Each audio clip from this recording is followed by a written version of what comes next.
Coming live, LA. From LA. That's it. We're on site doing client work. Yeah. Super exciting. We're doing more of these in person than not. It's just been really great. Oh, I love it so much. All right, question time. Well, first, okay. We're talking today. I'm so excited about this. This is my topic. Today, we're talking about how to get your team to say, I'm in. Mm-hmm. Which is our cool fucking commit, baby. Shortened version of Impact Initiative. I know. I'm in. It's quick our little brand drop. Yes. But it's hard to do. So I'm excited to jump in. I love this topic because I know. I want a team that's all in. So I have your question. Okay. I'm excited to dive in. I was about to go on a whole thing. I know. I have, but first the question. All right. What pisses you off most in the world?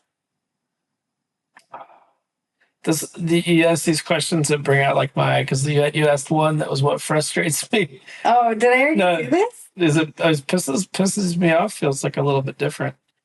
Like what gets your blood boiling? Like that moment where you're like the little fire guy on who's that Inside guy? Out. Have you seen it yet? No, but I know who you're talking about.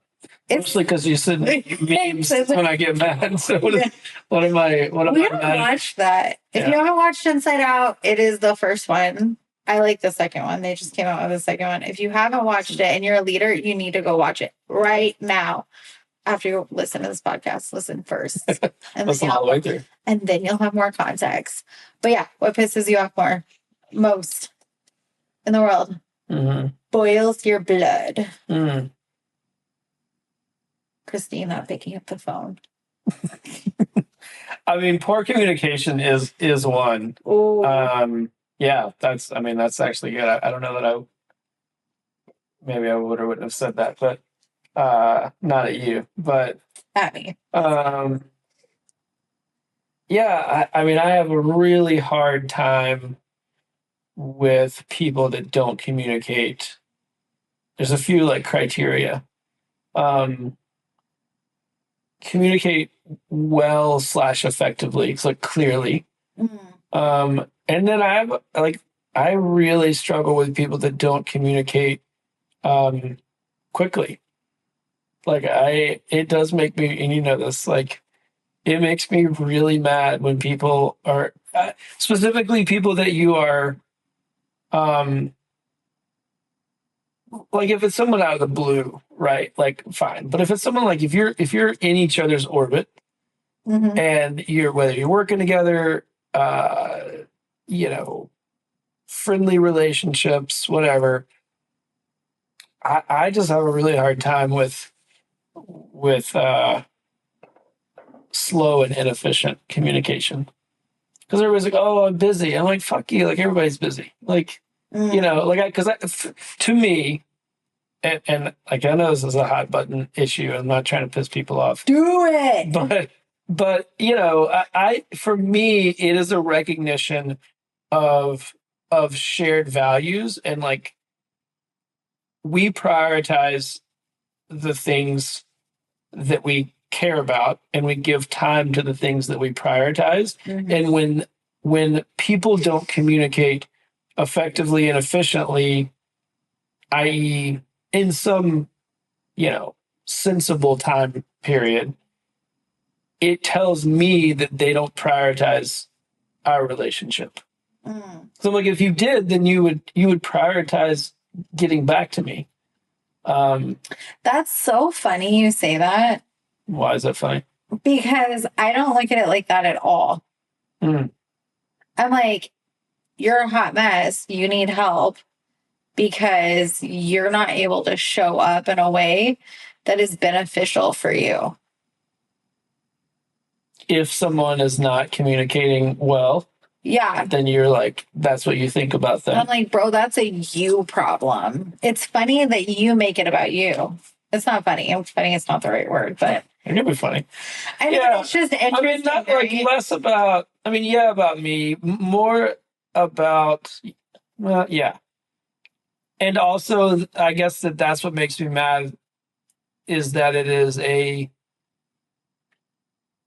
take that as a reflection of my value proposition in that person's life.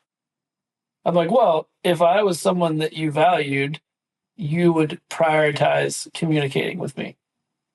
Because that's how I see communication on my end. I think that is one of the single most effective ways that I can let someone else know that I value them is to give them my time in the form of, I'm talking email, text message, phone call. It doesn't have to be like a massive amount of time, but the recognition of that person with my time is my way of telling the other person that I'm prioritizing them and that I value them. And when I don't get that reciprocated, I think that it means the same thing, like in reverse, or the antithesis of that. I just like look at, most of the time I look at it two ways. I'm like, A, you're not ready for me, or B, you super need me, so you should probably get your shit together because I'm gonna help you fix that. Like, I look at it as a sign. If it's like, if we're talking about a client, then I look at that, I'm like, oh, you need me. Because this ain't cute. We gotta fix this. Yeah. We gotta fix your shit. So I think that I look at it and I'm like, oh, this is an invitation for me to be able to show up for you. Now, if it's elongated, then I'm like, oh, you actually aren't ready for me because I'm going to make you change. And that's not going to work for me. And that's not going to work for you. Therefore, again, it's a you problem. Like, not that I don't want to take ownership, but if you're not showing up in our relationship, that just tells me so much about who you are. But you know what's interesting though is I think that you don't do that at all. Like it doesn't matter if you want to do relationship with someone or you don't. You will literally communicate that very clearly. And you're not someone who like doesn't leave, like you won't leave people hanging. Like if it's a no for you. When I'm in stress, I just ghost you. You don't do that. So I don't think you understand it because you also are very meticulous with your time, and you just don't overstack. You've made decisions where you just don't overstack yourself. Where I would say there's more people like me who just have like so many balls coming at me. I'm like, literally, like there's like 3 right now that I have not gotten to. And I'm like, it's not that I don't value them. It's that I physically have not had time. Like I started at 4 a.m, got to my emails, like all the things, haven't had time. I mean, I could have not taken a nap in the car. Maybe I should have done that. But self-care. But I was tired. No, but I think that is like, it is interesting how we look at that. And I think it does lead us into our conversation today because we've actually had many conversations the last couple of weeks about people coming onto our team. And that is something that I am unmovable.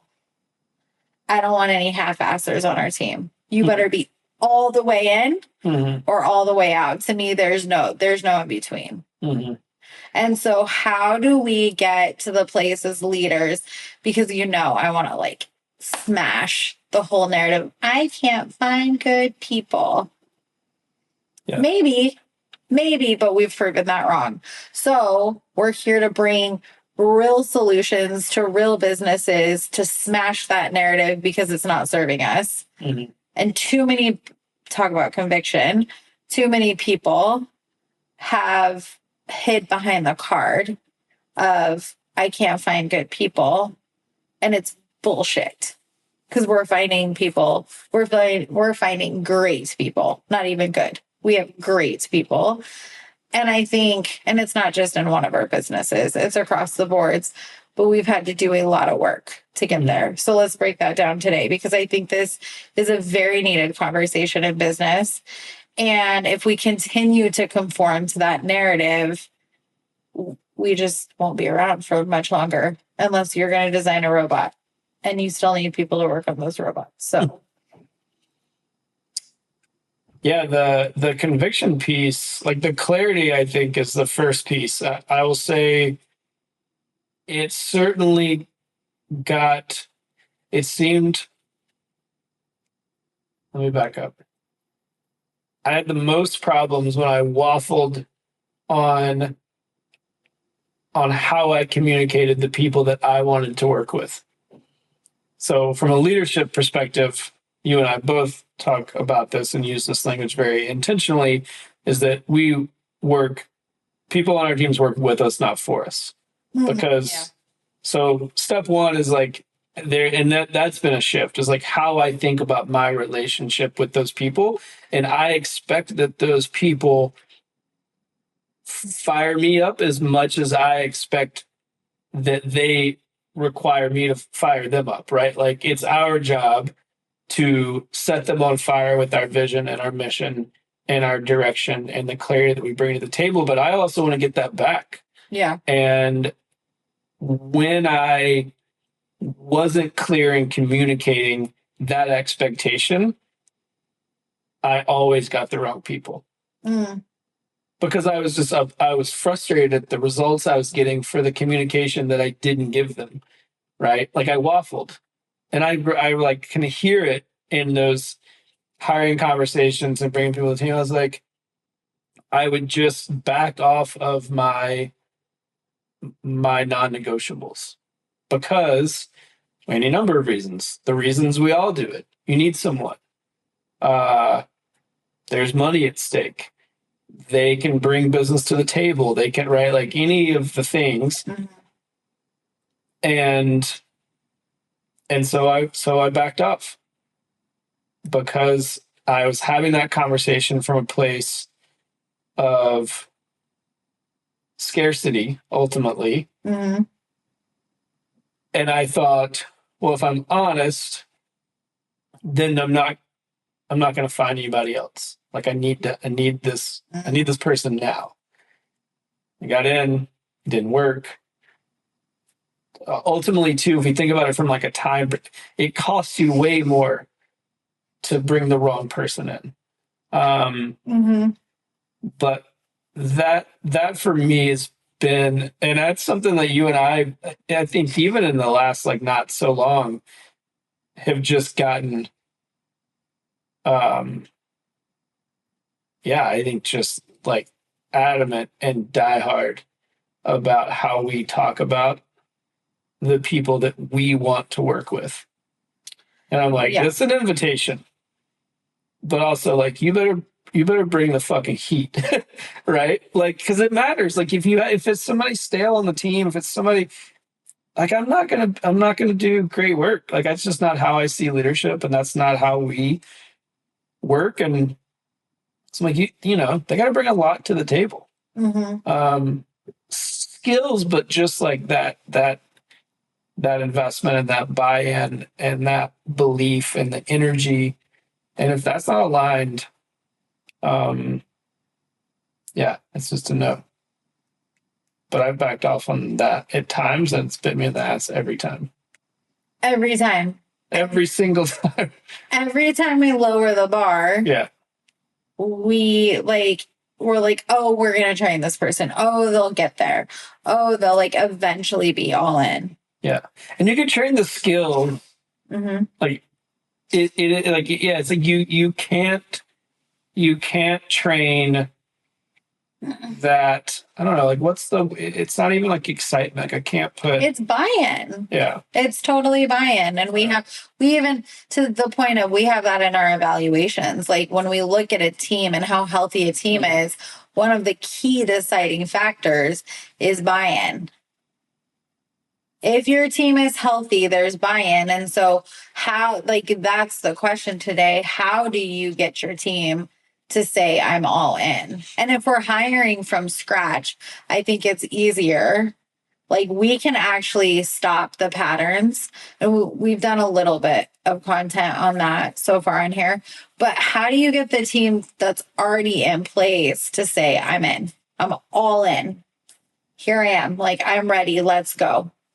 Because we've also had those conversations because we haven't always, like, I think in some ways I'm talking about it like, oh, like, it's just all like rainbows and butterflies over here. Yeah. It has been blood, sweat, and tears to get here because we have waffled. And, you know, and one of our businesses in particular, like, marginally just on the other side of that, like, me specifically, I didn't do a good job at that for a long time. So with your team already in place, I think it is part of it is communication in the sense that from a leadership perspective, what we think we're saying and what is actually being said are different. Mm-hmm. Specifically, I think we have to make sure that we're tying our messaging into the impact that it has on the person's life that we're speaking with. Mm. Right. So like do this because it's going to make, here's an example. Let's do this. Like, let's run at this full gas because it's a great opportunity for the business. Mm-hmm. Okay. Like we want that buy-in. That's going to produce a general level of excitement.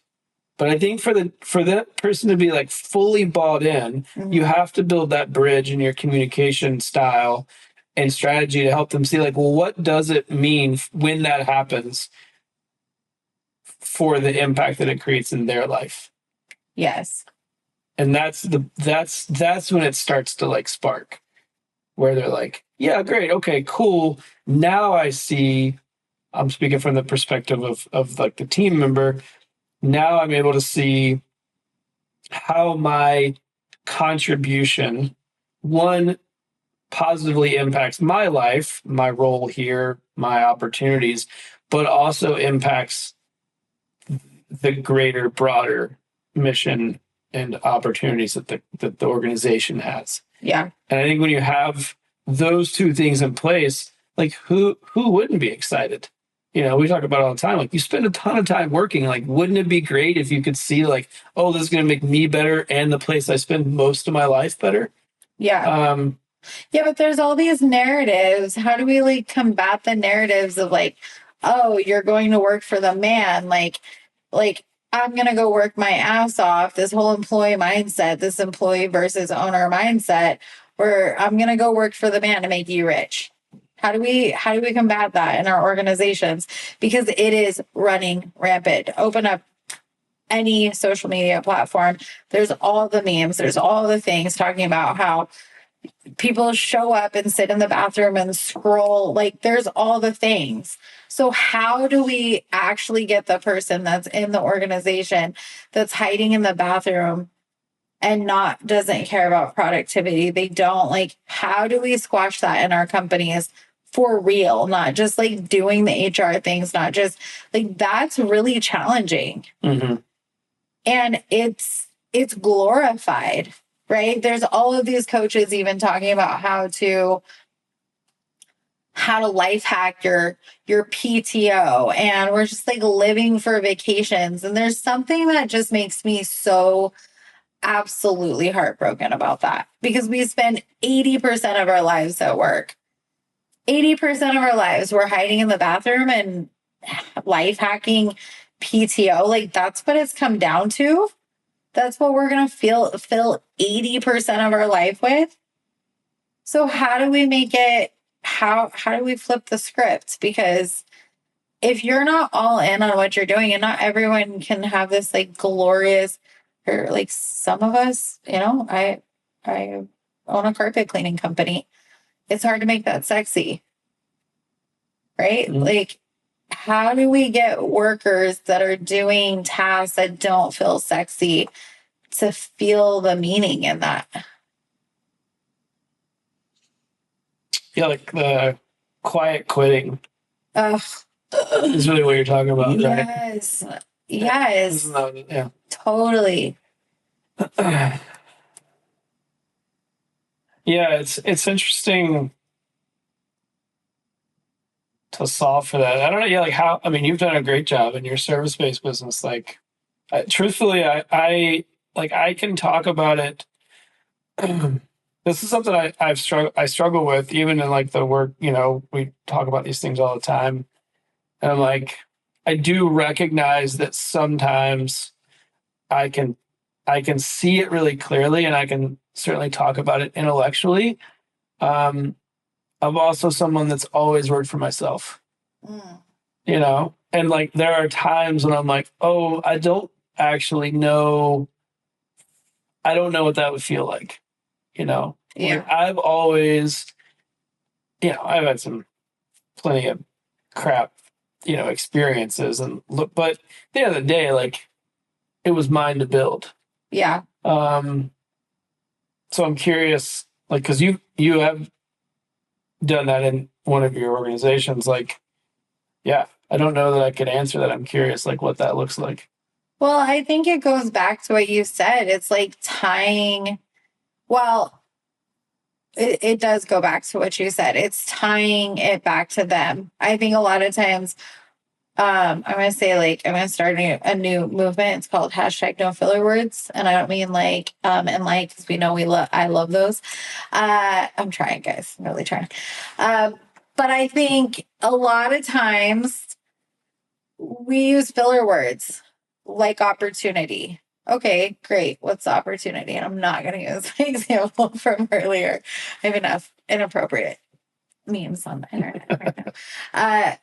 But I think that we use words like, I want to help people. Okay, great. You're gonna help them find you're gonna help them find cocaine, or you're gonna help them find what? Like, what does help look like? Mm-hmm. Because drug dealers help people. Like, that's a service. I know I always use funny examples like that, but it literally is a service. They're helping you do something that you're not me, not us, but people are asking for, right? So we have to be specific about those things. And I think that it also starts, if you look at where it truly, truly, truly starts, is you got to be convicted. Mm-hmm. Like, screw trying to be inspirational. Like, go live an inspired life. And then we have something to talk about. Mm-hmm. Like, if we want our team to be all in, the question starts with, why are you all in? What are you as the business owner all in on? Where does that start? Because if we're not all in, if you're not inspired and you're not excited, then you're not going to inspire or excite anyone. Mm-hmm. And one of the best examples that I have is Jesse and my husband and I were trying to take over a company, and the business owner was constantly bitching and moaning and complaining. We worked in the business for a little bit, just like relentless about how terrible the business was. Well, guess what we didn't do? Mm-hmm. We didn't take over the business. Mm-hmm. We tapped out. We were like, thanks, but no thanks. Why? Because it wasn't inspiring. If you hate your business so much, why would we want to take it over? Like, ultimately, we were young and we're like, that sounds like not the life we want. Oh, I never get any time off. I never this. I never that. Well, what's the story and the narrative you're telling your team when you don't even know you're telling your team? Mm. And I think so many times we get tired and we just start to build biases in these stories and narratives. And then we wonder why our team's not excited. Well, are you excited? And honestly, probably not every day. Mm-hmm. And I think there is space for being transparent about when things are hard. But I think we also have to look at it and drive from a place of truly being all in and having a conviction that's relentless that actually gets us out of the bed in the morning. And most of us, if I'm honest, don't have it. That's why Simon Sinek has been so wildly successful. It's because he talks about why. Mm-hmm. Why are you doing what you're doing? If you don't have that question answered and it's not more than, or if it's not more than you want to help people, then you need to get connected. because your team's not connected because you're not connected. And that's truly where it starts. And then we can build systems to help them get more connected in a tactical way. Like one of the things we do in our carpet cleaning business is we have every single position once a month go work another spot in the company because the office does not know how long. Oh, our camera just decided to tell us to F off. Okay, let's. Oh. All right, sorry guys. And we're back. But the office staff doesn't know how long it takes to drive a car across Denver in the epic traffic situation. And our guys get really upset. Our team, I shouldn't say guys. They're not all guys. Our teams in the field get really upset and they don't feel understood when the office has them driving all over the place. And the office then says, well, they're hourly workers. Why does it matter? Like, well, I'm paying that hourly worker, so let's be efficient. But there's just a lack of respect. They don't feel valuable when they're just driving all day. They want to be doing work. They want to be working with clients, not sitting in a hot van all day or a cold van or whatever it is of that season. So I think that if you're convicted and then you work backwards to make those systems match, that's how you do it. But to your point, you have to first understand what your conviction is, and then you have to understand what your team's conviction is. You have to build that bridge and then build the systems that actually allow us to live in that. And so this is like, you're one of the most convicted people that I've ever met. You're relentless. To my detriment, probably. Of course, it's always a double-edged sword. But how do you stay convicted? Because shit gets tough around here sometimes. We really like to start new businesses, and like we never choose the easy way, the cheap way. So how do you stay convicted when it's just relentlessly tiring and business is not businessing? My kids would say. Business is not businessing right now. It's getting business. Profit is not profiting. Yeah. What do you do? How do you go there? Yeah, that's a great question. I think about that a lot, or I've thought about that. And it's come up a lot, actually. I've been asked that in different ways by different people that, like, I'm not trying to, like, toot my own horn. Toot away, sir. No, just Jessica. But I have been made aware many times recently, or several times, that like how I show up is much more relentless than most people like are able to do. People are just like, good Lord, like literally all the time, this is what you're doing. I'm like, yeah, like every fucking day, as much as it takes for as long as it takes. And for me, like I have a complete inability to stop short of what I know I'm capable of. And like I know that I'm not even close. And so for me, I just can't stand the thought of at least not exploring what the opportunities and like possibilities are. So like if I have more to give, I feel like I have to give it. And yeah, what do you guys say? It's interesting. I was curious what you were gonna say because I know you really well. Your answer was better than I expected. It was always a good answer, but you're like, you could have fucked it up. No, but that's actually a great point. You're all in on, that's your why though, is seeing people in their full potential. Yeah. So I was like, oh, that's totally in alignment. I thought you were going to say, I honestly thought you were going to say because you love business. But I think that conviction is way better. Yeah. Because you hate seeing when people stop short of their potential. I mean, I love business because it is like one of the purest forms of a route to your full potential. By which I mean that there's, I guess for me, I'm specifically talking about entrepreneurship. In my experience, like there's no way to hide and not ultimately get close to your full potential because it's so hard.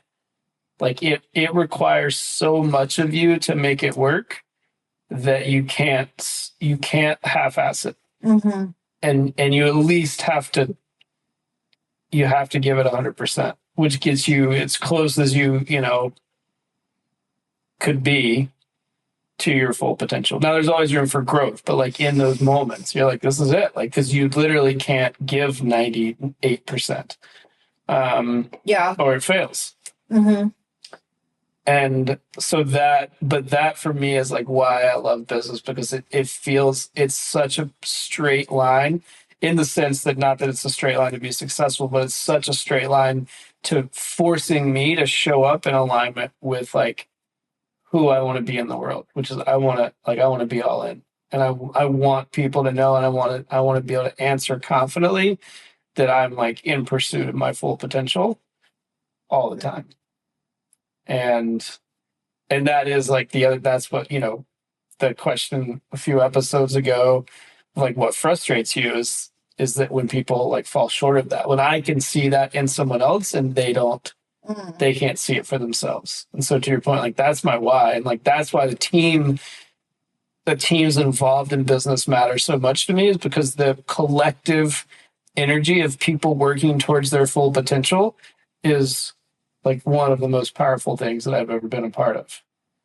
And that's why we have people who are all in, is because you create a space. You say you're not good at this, you're really good at this. You create a space where people get to actually run at their full potential. And it's not the potential that you see for them, because we've both played that game. And as leaders, it is detrimental if we see something for someone that they don't see in themselves, and then we hold them to it. We've both done that, and we're let down and they're let down. It's super detrimental for both sides. But you truly let people explore that. And then you do hold their feet to the fire, their feet to the fire. You do that really well, and you cultivate a space and an environment where people get to run at that and really try that on. Yeah. And then you're really good at creating the metrics to like let them know where they're at. Mm-hmm. I think that's where people get frustrated too, or like where we end up losing a lot of people, is that we don't have that conviction, and we haven't created an environment where the expectation is that we're going to hold their feet to the fire, and that they know that we're gonna ask. I don't want to say a lot of them. So I'm not talking about workflow or like workload. I'm talking about like the expectation is that we are going to be moving towards in a direction of growth. And that is going to be inherently difficult and friction filled, but it's going to be in service of their full potential. But if we don't create that environment, and we don't attract people from that place, and those expectations aren't aligned, and we're not using that language and convicted in that way, then we just decide that we're going to like ask more of that person and hold their feet to the fire. Like, yeah, they're going to be pissed and they're going to leave. And then I think that like, it just hit me. I'm like, oh, that's kind of like, that's partly where some of that narrative comes from. It's like, oh, I can't find good people. I'm like, well, you didn't create a space where that was an expectation. Like you held their feet to the fire. You asked more of them. You asked them to step up to the plate. You asked them to be all in. But you didn't do any of the legwork up to that point to create an environment of trust where that's an okay expectation. and then the person leaves because it's out of the blue. Well, they should be mad. And then I'm gonna kill the thing. and yeah, and so we get to be right about that. Like I can't find good people. Yeah, I don't know. I just I think that's a big piece of it. It's just like well, there's not so what you're saying is there's not consistency. Yeah, we haven't done we haven't done the legwork on the leadership side for that to be a fair ask. You know? Like it comes back to I'm working this out in real time. It comes back to it like leadership being a service. It's a service based position. Like we're in service of others, and if we haven't been in service of that individual and given them what they need, and then we ask more or too much of them, like that is it's fair that they respond like accordingly. Yeah. You know what's interesting too? I'm starting to despise the word support. This might be another conversation. Yeah. I'm like, ownership is one. I don't know if that's what you would use. Well, service. I think when we're in service of somebody's full potential versus support, yeah. Versus just, I mean, both of us have ran into that wall where we're just little support robots. Yeah. We're like, how can I support you? How can I support you? Yeah. And the team's like, I need more. I need more. Like they just become a support cookie monster. And they never quit feeding themselves. Then they are not self-sufficient. And then you're just basically paying them to do their job for them. And you're like super resentful. And that's not all it. Yeah. Yeah. Support's a slippery slope. I think. Yeah. But I think that is part of the issue as well, is like what does support look like, identifying or helping an individual identify like what their support mechanisms are, how they ask for that, like creating an environment of autonomy. Well, and I think it totally goes with this conversation because people go say I'm in when they have something great to fight for. And if I've been able to do it in a carpet cleaning company, that's not sexy at all. And kind of gross work. Like honestly, it's kind of gross. You can do it. Like you can do it and you can literally you can pick up trash and you can actually get people convicted. We've worked with trash companies and waste management companies, and we've been able to get the team absolutely on board and complete buy-in where they're like, I'm in on this mission.